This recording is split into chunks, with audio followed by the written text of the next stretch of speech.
यहाँ हेर्नुहोस् है, यो 10 को नोट हो। 10 को नोट यहाँ हामीले यहाँ राख्नु पर्यो। यहाँ राखिसकेपछि यहाँबाट सिक्का आउँछ। ल हेर्नुहोस् है,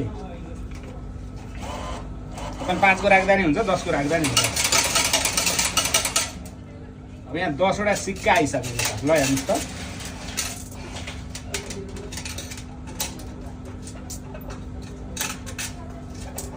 दसवटा सिक्का आयो है। हामीलाई अब सिक्का आवश्यक थियो, सिक्का आयो।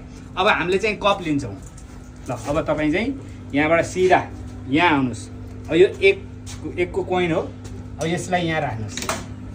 यहाँ तपाईँ बोतल यो पाउनु भयो कप है। अब यो कपलाई त्यसपछि यो चाहिँ यहाँबाट पानी आउने हो, यहाँ राख्नुहोस्। त्यसपछि अब यहाँ कोइन थप्नु। अब यो कोइन राखौँ है।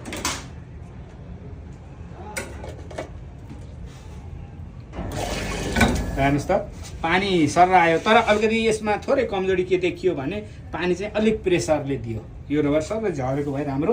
अब यो पानी पनि हामीलाई आइसक्यो। तपाईँले 1 रुपियाँमा यो र 1 रुपियाँमा यो 2 रुपियाँमा चाहिँ तपाईँले मजाले पानी पिउन पाउनुहुने भयो।